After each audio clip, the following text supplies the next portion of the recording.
नमस्कार दोस्तों, स्वागत है आपका अपने YouTube चैनल में मोक्षु क्लासेस में। दोस्तों, आज राजस्थान की जीके में हम एक महत्वपूर्ण अध्याय पढ़ने जा रहे हैं और टॉपिक का नाम है राजस्थान का एकीकरण। देखिएगा, राजस्थान में ऐसी कोई एग्जाम नहीं है, कोई भी कॉम्पिटेटिव एग्जाम ऐसा नहीं जिससे राजस्थान के एकीकरण का सवाल नहीं पूछा जाए, है ना। तो एकीकरण क्वेश्चनों के माध्यम क्वेश्चनों के संदर्भ में देखें तो काफी इंपॉर्टेंट है। और एकीकरण कैसे हुआ, हम इसका एक एक बिंदु के साथ अध्ययन करते हैं। तो आइए शुरू करते हैं। राजस्थान का एकीकरण। देखिएगा, राजस्थान जैसा कि आज वर्तमान स्वरूप में हम देखते हैं, ऐसा पहले नहीं था। जब अंग्रेजों का शासन था, देश आजाद हुआ, उससे पहले हमारा राजस्थान जो है वो 19 रियासतों में बटा था। इसके अलावा 3 ठिकाने थे, जागीरदारी ठिकाने थे 3, और एक था हमारा केंद्र शासित प्रदेश अजमेर मेरवाड़ा। तो इस तरह से 19 रियासतें, 3 ठिकाने और एक केंद्र शासित प्रदेशों में टुकड़ों में था। अंग्रेज जो थे सब उनके अधीन सब रियासतें थी। जब अंग्रेज यहां से चले गए, देश आजाद हो गया, तो कुछ राज्य ऐसे थे, कुछ इलाके ऐसे, रियासतें ऐसी थी, स्वतंत्र रहना चाहती थी।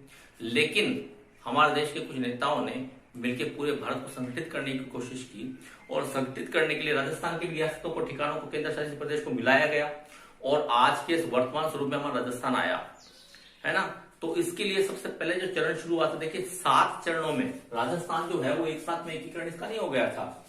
कुछ रियासतों ने विरोध किया, कुछ ने मन मार के इसमें शामिल हुए, तो कुछ आसानी से शामिल हो गए। लेकिन इस प्रक्रिया में लंबा समय लगा, है ना। ये 7 चरणों में पूरा हुआ, 7 चरणों में। और इसमें देखिएगा 18 मार्च 1948 को प्रक्रिया आरंभ हुई। सबसे पहले 18 मार्च 1948 को शुरुआत हुई, और 1 नवंबर 1956 में ये प्रक्रिया संपन्न हुई। तो इस तरह से 18 मार्च 1948 को चल के 1 नवंबर 1956 को, इस तरह से इस प्रक्रिया में 8 वर्ष 7 माह और 14 दिन का समय लगा। 14 दिन, ये इतना समय इस प्रक्रिया में पूर्ण होने में लगा। राजस्थान के एकीकरण जो है वो, कोई आपसे पूछे कितने वर्षों में, तो 8 वर्ष 7 माह 14 दिन। इस तरह से देखिए 8 7 15 होते हैं, 15 में से 1 कम है। इस तरह से याद करने की कोशिश करिएगा, 8 7 15 में से 1 कम, तो 8 वर्ष 7 माह 14 दिन ये प्रक्रिया है। हमने क्या पढ़ा, राजस्थान का एकीकरण पढ़ रहे हैं। राजस्थान वर्तमान स्वरूप में पहले नहीं था, टुकड़ों में बटा हुआ था। 19 रियासतें थी, 3 ठिकाने थे और एक केंद्र शासित प्रदेश था। इस तरह से अलग अलग भागों में बटा था। आज वर्तमान स्वरूप में राजस्थान है, तो इसमें 7 चरण हुए। 7 चरणों में एकीकरण संपन्न हुआ। 18 मार्च 1948 को प्रक्रिया शुरू हुई, और 1 नवंबर 1956 को यह संपन्न हुआ, और राजस्थान अपने वर्तमान स्वरूप में आया। कितना समय लगा, तो 8 वर्ष 7 माह 14 दिन ये लगा समय इसमें। अब बात करते हैं हम इनके 7 चरणों के नाम की और उनकी ऐतिहासिक तारीखों की। तो सबसे पहले देखिएगा, जो राजस्थान का चरण हुआ एकीकरण का, वो था मत्स्य संघ।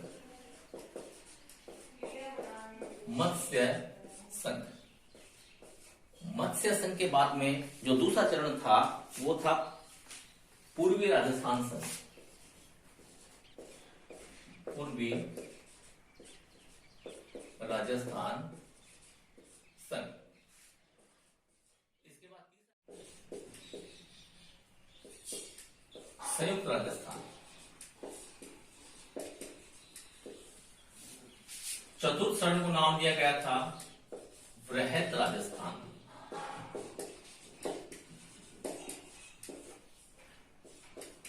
पांचवें को संयुक्त वृहत राजस्थान ये नाम दिया गया था। छठा था राजस्थान संघ, और अंतिम चरण जो शासक हुआ है वो था राजस्थान। इस तरह से 7 चरणों के 7 नाम हैं। सबसे पहले मत्स्य संघ, पूर्वी राजस्थान संघ, संयुक्त राजस्थान, फिर बृहत राजस्थान, संयुक्त बृहत राजस्थान, राजस्थान संघ और फिर राजस्थान। सबसे पहले जो है वो दिनांक थी इसकी 18 मार्च 1948। 18 मार्च 1948 वो ऐतिहासिक दिन था जब मत्स्य संघ बना। उसके 7 दिन बाद अगला चरण पूर्वी राजस्थान का गठन हुआ 25 मार्च 1948। तो इस तरह से मत्स्य संघ 18 मार्च 1948, दूसरा जो पूर्वी राजस्थान संघ है वो 25 मार्च 7 दिन बाद में ही 1948। उसके बाद एक महीने आगे 18 अप्रैल 1948 संयुक्त राजस्थान नाम से जो गठन किया गया वो था 18 अप्रैल 1948 को। उसके बाद देखिएगा चौथा जो चरण है वो था 30 मार्च 1949, लगभग 11.5 महीने के आसपास का समय इसके बीच में दौरान लगा संयुक्त राजस्थान और बृहत राजस्थान के बीच में। तो ये तारीख थी 30 मार्च 1949। अगले चरण की संयुक्त बृहत राजस्थान, तो ये दिनांक थी 15 मई 1949। फिर राजस्थान संघ जो है ये जनवरी 1950, और जो अंतिम चरण इसके साथ संपन्नता हुई हमारे राजस्थान के एकीकरण की वो था हमारा 1 नवंबर 1956। तो इस तरह से देखिएगा, सबसे पहला मत्स्य संघ 18 मार्च 1948, दूसरा पूर्वी राजस्थान संघ 25 मार्च 1948 को नीचे 7 दिन बाद में। पहले के और तीसरे के दौरान 1 महीने का समय था। संयुक्त राजस्थान 18 अप्रैल 1948, फिर बृहत राजस्थान 30 मार्च 1949, उसके बाद संयुक्त बृहत राजस्थान, इसको बृहत्तर राजस्थान भी बोल देते हैं, कुछ किताबों में बृहत्तर राजस्थान में मिल जाता है, वो 15 मई 1949, और राजस्थान संघ जो है वो जनवरी 1950 में, और अंतिम चरण 1 नवंबर 1956 को राजस्थान इसको नाम दिया गया और राजस्थान अपने वर्तमान स्वरूप में आ गया। तो इस तरह हमने राजस्थान के एक है। सबसे पहले 19 रियासतें थी, 3 ठिकाने थे, 1 केंद्र शासित प्रदेश था। 7 चरणों में इसका गठन हुआ। राजस्थान जो है 7 चरणों में अपने अस्तित्व में आया। 18 मार्च शुरू होकर 18 मार्च 1948 को शुरू होकर 1 नवंबर 1956 को इसके संपन्न हुआ। ये 8 वर्ष 7 माह लगे, है ना, और 14 दिन, 8 वर्ष 7 माह 14 दिन लगे। और एक महत्वपूर्ण बात यह है किसकी वजह से, तो सरदार वल्लभ भाई पटेल जो है उनका इसमें काफी योगदान रहा है। पूरे देश के एकीकरण में इनका योगदान रहा, तो ये ध्यान रखिएगा। इसके आगे चलते हैं। अभी मत्स्य संघ, राजस्थान के एकीकरण में प्रथम चरण में मत्स्य संघ को शामिल किया गया। और मत्स्य संघ जो है वो 4 जिलों से, अलवर, भरतपुर, धौलपुर और करौली, इन 4 जिलों से, और एक ठिकाना जो कि वर्तमान में अलवर जिले में है, नीमराणा। तो 4 इसमें जिले और एक निर्माण, 4 जैसे रियासतें, मान लीजिए रियासतें, और एक नीमराणा जो ठिकाना है, इनसे मिलकर मत्स्य संघ का निर्माण हुआ। और जो इसके दिनांक हैं तो वो ऐतिहासिक दिन था 18 मार्च 1948 को। ठीक है ना। अगर हम नक्शे की बात करें तो देखिए राजस्थान का नक्शा कुछ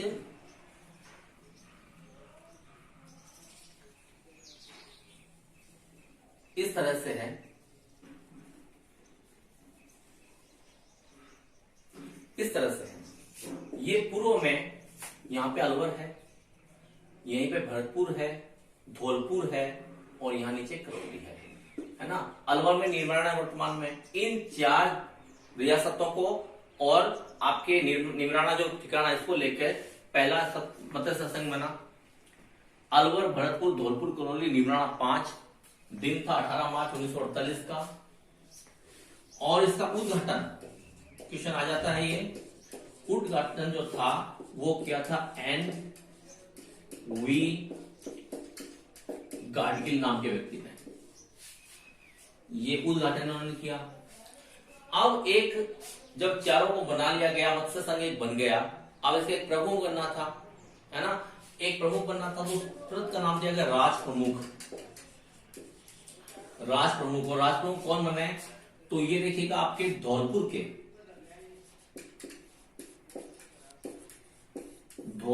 के महाराजा थे उदय भान सिंह। इनको राज प्रमुख बनाया गया था। याद करना मुश्किल नहीं है। देखिएगा राजस्थान जो उसके पूर्व में, सबसे पूर्व में कौन स्थित है, धौलपुर स्थित है ना। हमने पढ़ा था राजाखेड़ा तहसील जो धौलपुर की, वहां पे सबसे पहले सूरज उगता है। धौलपुर जो है वो सबसे पूर्व में है। और धौलपुर में क्या होता है, सूरज उगता है। और सूरज का एक नाम क्या है, भान भी है, यानी भानु, है ना। तो उदय भान से क्या मतलब, उदय भान, भानु का उदय कहां होता है, धौलपुर में। तो इस तरह देखो, धौलपुर के उदय भान सिंह को राज प्रमुख बनाया गया था। इसके बाद में इसके प्रधानमंत्री जो थे संघ के, वो बने थे शोभाराम कुमावत।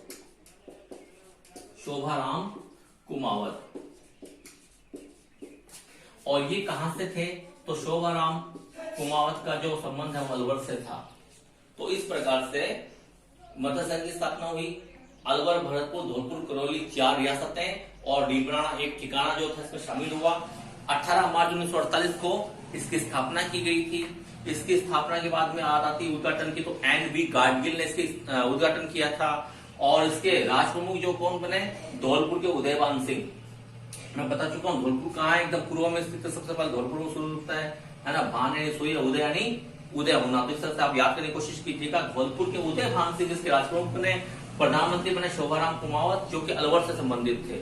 एक क्वेश्चन और आ जाता है कि इसका नामकरण किसने किया, मत्स्य संघ का नामकरण किसने किया, तो उसको नाम दिया है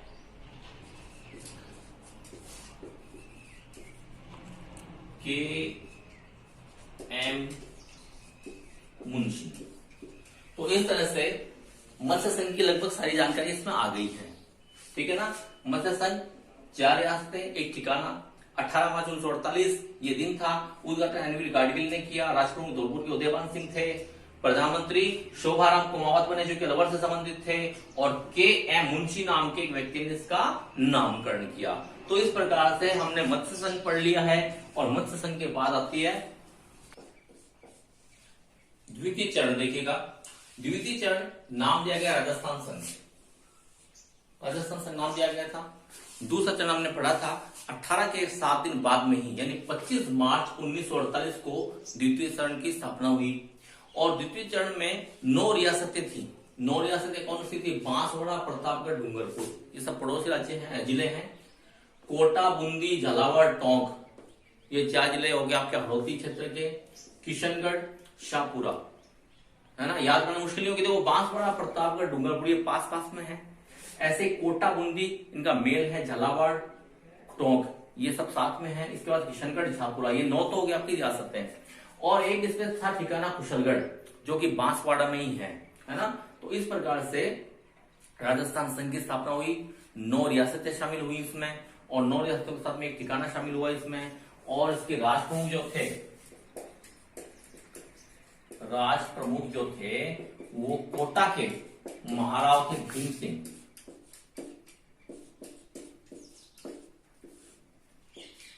कोटा के भीम सिंह को इसमें राज प्रमुख बनाया गया। और एक पद था उप राज प्रमुख का, ये बनाया गया बूंदी के थे बहादुर सिंह, इनको बनाया गया। तो राजप्रमुख कौन बने? कोटा के भीम सिंह। उपराजप्रमुख बने अपने बूंदी के बहादुर सिंह। उसके बाद में प्रधानमंत्री तो गोकुल लाल आसावा।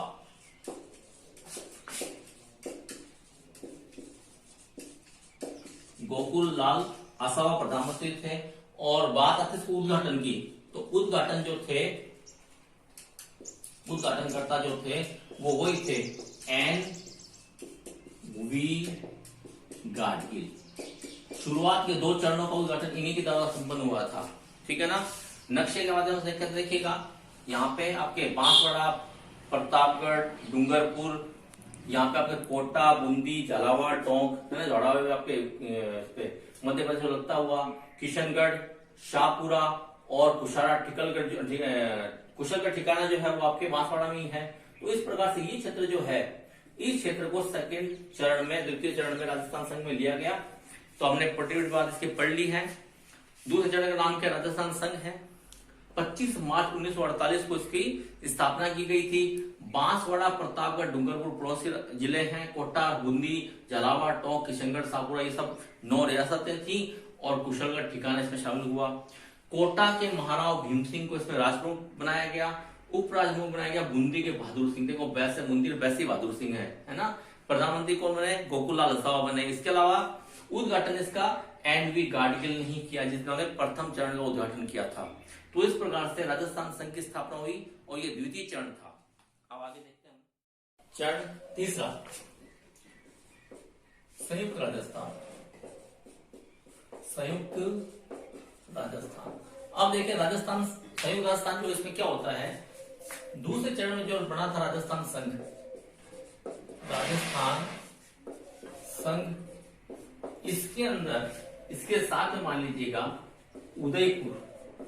उदयपुर रियासत शामिल हो गई, है ना। मेवाड़ या उदयपुर रियासत शामिल हो गई और ये दोनों मिलकर इनसे बना संयुक्त राजस्थान। ठीक है। और संयुक्त राजस्थान जो है ये बना था हमारा 18 अप्रैल 1948 को, यानी कि पहले चरण के 1 महीने बाद में 18 अप्रैल को इसका गठन किया गया राजस्थान संघ और उदयपुर में आ गया संयुक्त राजस्थान का। अब इसमें जो है राजप्रमुख बने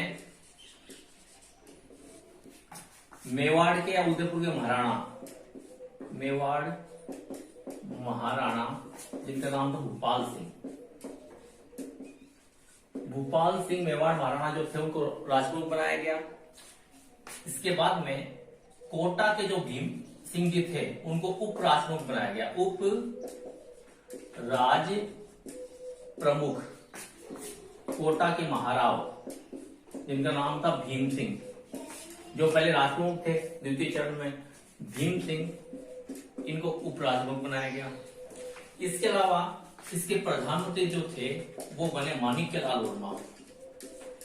प्रधानमंत्री माणिक्यलाल वर्मा। तो ये हमारा तीसरा चरण है, संयुक्त राजस्थान तीसरा चरण। इसमें राजस्थान संघ को मिलाया गया। इसमें देखिए मत्स्य संघ नहीं शामिल हुआ है। राजस्थान संघ और उदयपुर दो ही हुए हैं। उदयपुर को मेवाड़ रियासत बोलते हैं। 18 अप्रैल 1948 वो दिन था। राजप्रमुख बनाया गया मेवाड़ के महाराणा भूपाल सिंह जी को। उप राजप्रमुख बनाया गया था हमारे कोटा के भीम सिंह को और प्रधानमंत्री जो थे वो बने थे माणिक्यलाल वर्मा। इसके अलावा राजधानी जो थी वो उदयपुर को बनाया गया। राजधानी उदयपुर को बनाया गया। एक इसमें पद और था उप प्रधानमंत्री।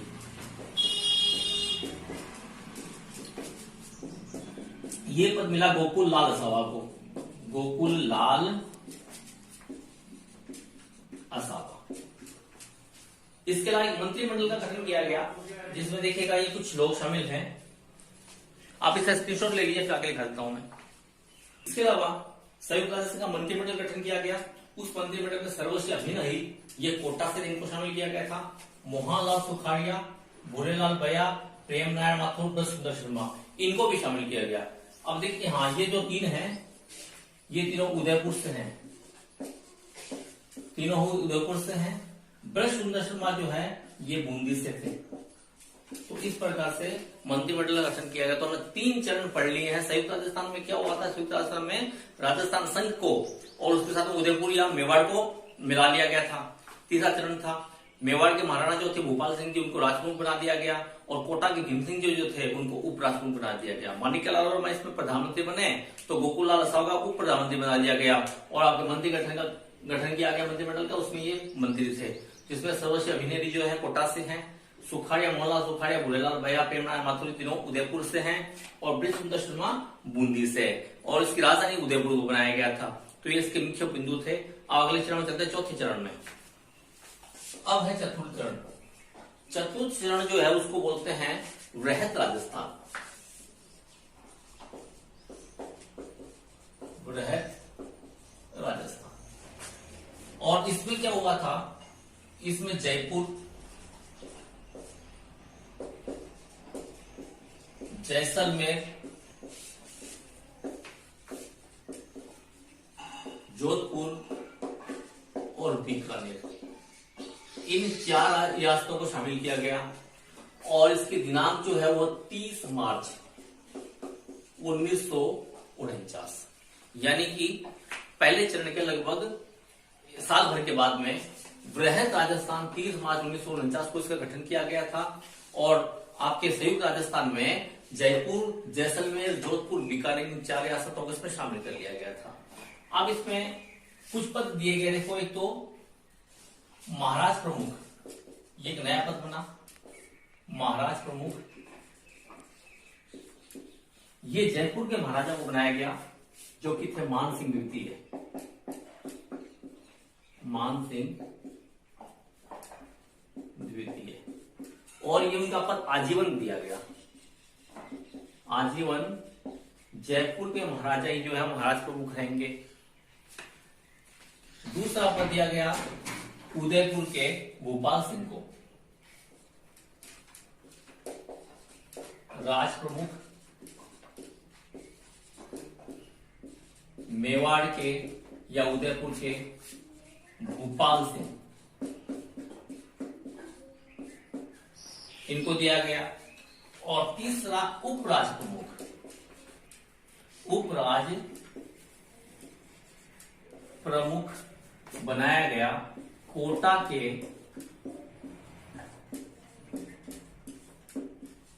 भीम सिंह जी को। इसके अलावा इसका उद्घाटन देखिए, उद्घाटन जो है पहले का एनवी गाडगिल ने किया था, दूसरे का भी एनवी गाडगिल ने किया था, तीसरे का किया था पंडित नेहरू ने, तीसरे का नेहरू ने किया था, शायद लिखना भूल गया था मैं। उसके बाद चौथे का देखिएगा, चौथे का किया था सरदार पटेल ने। तो इस तरह से इनका पटेल ने तो उद्घाटन किया है ना, यही लिख देता हूं मैं, उद्घाटन सरदार पटेल के द्वारा। तो इस तरह से हमारे वृहत राजस्थान का गठन किया गया। 30 मार्च 1949 को जयपुर, जैसलमेर, बीकानेर, जोधपुर, इनको मिलाकर महाराजा प्रमुख मान सिंह द्वितीय को बनाया गया, आजीवन थे। राज प्रमुख मेवाड़ के भोपाल सिंह को बनाया गया। उपराज प्रमुख कोटा के भीम सिंह थे। उद्घाटन पटेल के द्वारा किया गया। इसके अलावा देखिएगा,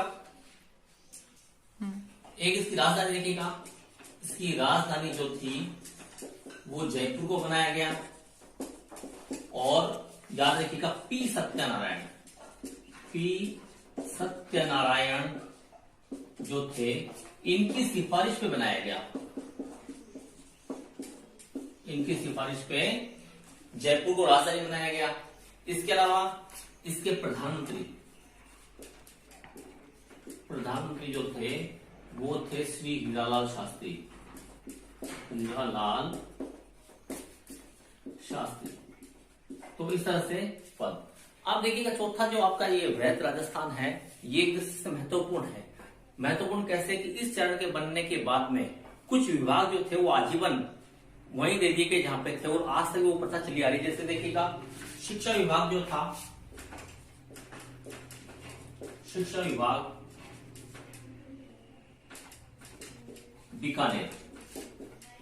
बीकानेर में रहेगा। इस बात पे हस्ताक्षर किए गए। आज भी बीकानेर में शिक्षा विभाग। इसके अलावा हाईकोर्ट, राजस्थान का हाईकोर्ट आज कहां है? जोधपुर। उस समय भी जोधपुर में रखा गया था कि जोधपुर में हमेशा के लिए हाईकोर्ट वही रहेगा।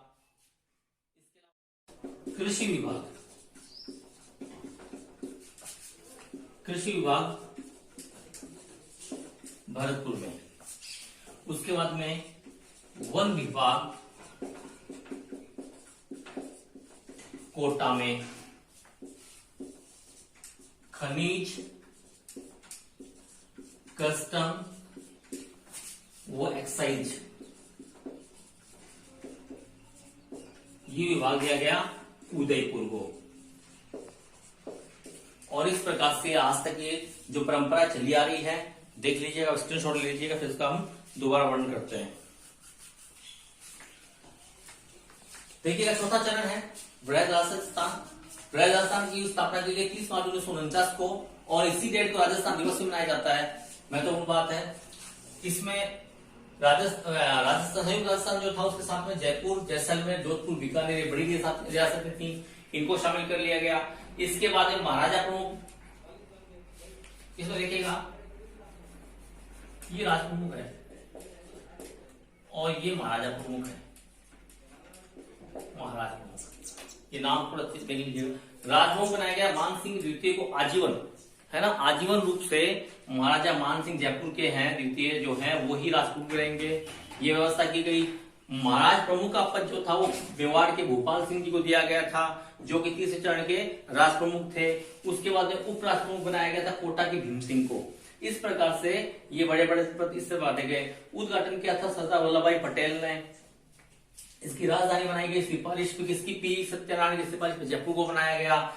प्रधानमंत्री हीरालाल शास्त्री बने। इसमें कुछ विभाग जो थे वो हमेशा के लिए उसी जगह पर स्थित करने का फैसला लिया गया था। जैसे कि देखिएगा, शिक्षा विभाग ये बीकानेर में है, हाई कोर्ट जोधपुर में। इस प्रकार से कृषि विभाग भरतपुर में, वन विभाग कोटा में, खनिज, कस्टम व एक्साइज विभाग उदयपुर में। तो इस तरह से बड़े बड़े फैसले इसमें लिए गए थे और ये इस प्रकार से महत्वपूर्ण आपका क्या अंग था। चौथा चरण जो था महत्वपूर्ण था। अब चलते हैं पांचवें चरण की तरफ। इससे पहले देखिए, इस चरण में वृहद राजस्थान की बात कर रहे हैं हम। पंडित हीरालाल शास्त्री जो थे वो प्रधानमंत्री थे, और शास्त्री मंत्रिमंडल में ये मुख्य लोग थे जो मंत्री बने। सर्वश्री सिद्धराज ढड्डा, ये जयपुर से थे। प्रेमनारायण माथुर, गुललाल भैया पिछले में पढ़ चुके हम, ये दोनों उदयपुर से हैं, उदयपुर। उसके अलावा वेदवल त्यागी कोटा से, फूलचंद बावणा, नरसिंह कछावा, राव राजा अनूप सिंह जोधपुर से थे, रघुवर दयाल गोयल ये बीकानेर से थे। तो ये विशेष नाम है ना। तो ये हमने वृहद राजस्थान को पढ़ लिया है। 30 मार्च 1949 राजप्रमुख जो थे वो आजीवन मान सिंह द्वितीय बने, जयपुर के थे। उसके बाद महाराजा प्रमुख पद बनाया गया नया, और उसको सुशोभित किया मेवाड़ के महाराणा भोपाल सिंह ने। उसके अलावा एक पद था उप राज प्रमुख का, वो कोटा के भीम सिंह बने। हीरालाल शास्त्री को प्रधानमंत्री बना दिया गया, जयपुर को राजधानी बनाया गया। पी सत्यनारायण की सिफारिश पे जयपुर को राजधानी बना दिया गया था। मंत्रिमंडल में ये लोग शामिल थे, और इसका जो आप उद्घाटन किया था वो सरदार पटेल ने किया था। तो विशेष बात हो गई इसमें। और इसी चरण में मैंने आपको बताया था कुछ विभाग जो थे, जैसे कृषि विभाग है, जैसे शिक्षा विभाग है, वो उन स्थानों पे दे दीजिए। हाईकोर्ट है वो जोधपुर में, तो जोधपुर में आज तक भी है। वैसा वैसा शिक्षा विभाग जो है आपके बीकानेर में आज तक है। तो इस तरह से ये विशेष फैसले इसमें लिए गए थे। अब आगे बात करते हैं पांचवें चरण की। पंचम चरण, वृहत्तर राजस्थान। ये लिखेगा, पंचम चरण जो है वो वृहत्तर राजस्थान। कुछ लोग इसको संयुक्त वृहत्तर राजस्थान बोल देते हैं, संयुक्त वृहत्तर राजस्थान, ये भी नाम आ जाता है, संयुक्त वृहत्तर राजस्थान भी आ जाता है। तो इस तरह से इसके ये नामकरण याद रखिएगा। और ये कब हुआ, तो ये 15 मई 1949, 15 मई 1949 के दिन इसका गठन किया गया था। अब इसमें देखिए क्या होता है, आपका जो संयुक्त राजस्थान, वृहत राजस्थान जो था, वृहत राजस्थान, उसको शामिल कर दिया गया था मत्स्य संघ में। मत्स्य संघ जो सबसे पहले हुआ, पहले चरण में इसको बनाया गया था, है ना, अलवर, भरतपुर, धौलपुर और करौली मिलके यहां से नीमराणा। तो तो इनके साथ में वृहत राजस्थान को जोड़ दिया गया था। इन चारों के साथ मध्य संघ के साथ में वृहत राजस्थान जुड़ गया और वृहत्तर राजस्थान की स्थापना हुई या संयुक्त वृहत्तर राजस्थान की स्थापना हुई। 15 मई 1949 का वो ऐतिहासिक दिन था जब ये घटना हुई। इसके बाद देखिएगा शोभाराम कुमावत। शोभाराम कुमावत जो है वो शास्त्री मंत्रिमंडल में शामिल हो गए। शास्त्री जी के, हीरालाल शास्त्री के मंत्रिमंडल में शामिल हुए।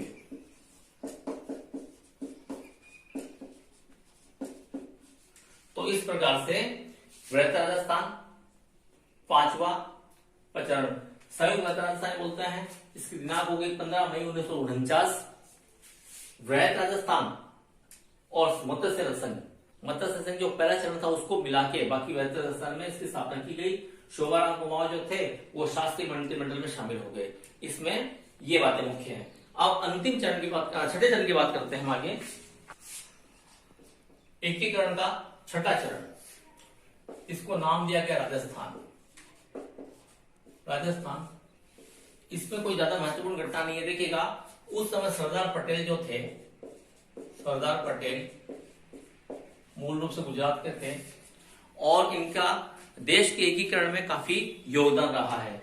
तो इस नाते पटेल का जो कद था वो प्रभावी था। अपने प्रभावी कद की वजह से हमारे राजस्थान के सिरोही क्षेत्र जो है, सिरोही में आबू और दिलवाड़ा इन तहसीलों को वो बंबई प्रांत में शामिल करना चाहते थे, है ना। बंबई प्रांत में शामिल करना चाहते थे। याद रखिएगा आप, कौन करना चाहता था ऐसा? सरदार पटेल। चूंकि इनका कद काफी बड़ा था उस समय की राजनीति में, है ना, एकीकरण में इनका काफी योगदान रहा है। तो इसी के चलते वो सिरोही के आबू दिलवाड़ा को मुंबई प्रांत में शामिल करना चाहते थे, है ना, और ऐसा हुआ भी। तो ये राजस्थान के छठे चरण की घटना है। और सबसे अंत में एक चरण रह गया हमारा सातवां चरण, राजस्थान का सातवां चरण। अच्छा, ये घटना जो है जनवरी 1950 की, देखिएगा ये घटना जो है ये जनवरी 1950 की है। सातवां चरण है वो भी राजस्थान ही है, जो वर्तमान राजस्थान आप देख रहे हैं। और ये दिनांक है 1 नवंबर 1956। ऐतिहासिक दिन है जब पूरा राजस्थान अपने वास्तविक और फिलहाल वर्तमान या स्वरूप में आया। इसमें देखिएगा अजमेर जो कि केंद्र शासित प्रदेश था, अजमेर मेरवाड़ा आपको पहले बताया जा चुका है, ये केंद्र शासित प्रदेश था।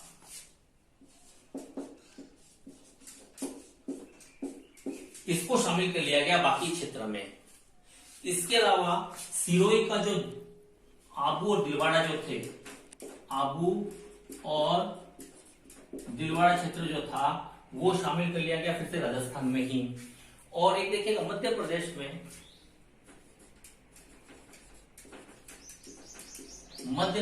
में तहसील पड़ती है मंदसौर, नहीं जिला पड़ता है मंदसौर, और इसकी मानपुरा तहसील, मानपुरा क्या है? तहसील है ना। ये देखो याद करने मुश्किल नहीं होगी, कैसे नहीं होगी? मध्य प्रदेश मध्य प्रदेश के मंदसौर में मानपुरा ये तहसील है। मध्य प्रदेश के मंदसौर की मानपुरा तहसील का सुनेल टप्पा, ठीक है ना, ये राजस्थान में शामिल हुआ।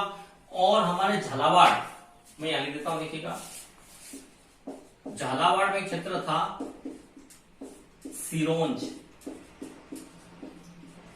इसको मध्य प्रदेश को दे दिया गया था या मध्य प्रदेश में शामिल हो गया था।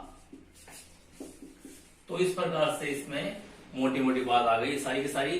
देखिएगा छठा, राजस्थान जब 1950 में सरदार पटेल ने क्या किया? सिरोही के आबू और दिलवाड़ा को मुंबई प्रांत में शामिल करवा दिया था अपने कद की वजह से, अपने प्रभाव की वजह से। और सातवें चरण में क्या होता है? सातवें चरण में जो बचा हुआ हिस्सा था राजस्थान का, जैसे कि अजमेर मेरवाड़ा जो केंद्र शासित प्रदेश थे, ये बाकी सारे हिस्से देखो, मत्स्य संघ है, राजसा संघ है, सब मिल गए थे आपस में। खाली यहाँ बीच में मध्य में अजमेर और मेरवाड़ा जो था, ये क्षेत्र जो था अंग्रेजों के सीधे प्रभाव में था, केंद्र शासित प्रदेश था, इसको शामिल कर लिया गया। कब कर लिया गया? 1 नवंबर 1956 को। हालांकि अंग्रेज उस समय जा चुके थे लेकिन फिर भी ये केंद्र शासित प्रदेश ही रहा था। अब अजमेर मेवाड़ को इसमें मिला दिया गया। इसके बाद में एक परिवर्तन हुआ, आबू दिलवाड़ा जो कि बंबई प्रांत में शामिल कर लिए गए थे सरदार पटेल के द्वारा 1950 में, उसको फिर से राजस्थान में मिला दिया गया था। इसके अलावा क्या हुआ, मध्य प्रदेश में मंदसौर जिला पड़ता है, मंदसौर जिले में मानपुरा तहसील है, वहां का सुलेल टप्पा नाम का एक जगह है, सुलेल टप्पा को राजस्थान में शामिल कर लिया गया था। और उसके बाद में झालावाड़ हमारा राजस्थान का सिरोंज क्षेत्र वहां पे है झालावाड़ का, उसको मध्य प्रदेश में शामिल कर लिया गया था। तो इस तरह से ये बड़ी बड़ी बातें सारी हो गई एकीकरण की। कुछ क्वेश्चन यूं भी आ सकते हैं कि एकीकरण से पहले, राजस्थान के एकीकरण से पहले जो रियासतें थी उसमें सबसे बड़ी रियासत, ये क्वेश्चन आ सकता है। तो सबसे बड़ी रियासत जो थी उस समय वो थी मेवाड़ या उदयपुर। मेवाड़ रियासत सबसे बड़ी थी। एक आ सकता है सबसे छोटी रियासत, सबसे छोटी रियासत की बात की जाए तो ये था झालावाड़। झालावाड़ जो थी उस समय सबसे छोटी रियासत थी। कब की बात कर रहे हैं हम, ये हम उससे पहले की, एकीकरण से पहले की बात कर रहे हैं। और एक क्वेश्चन आ सकता है एकमात्र मुस्लिम रियासत। तो मुस्लिम रियासत जो है उस समय एकमात्र कौन सी थी, टोंक। तो इस प्रकार से हमने राजस्थान के एकीकरण के सातों चरण पढ़ लिए हैं। और इसकी विशेष बात जो विशेषता थी है ना, कि कौन से चरण में किसने उद्घाटन किया, कौन चरण में कौन महाराजा प्रमुख बने और किस प्रकार से राजस्थान जो है अपने वर्तमान स्वरूप में आया।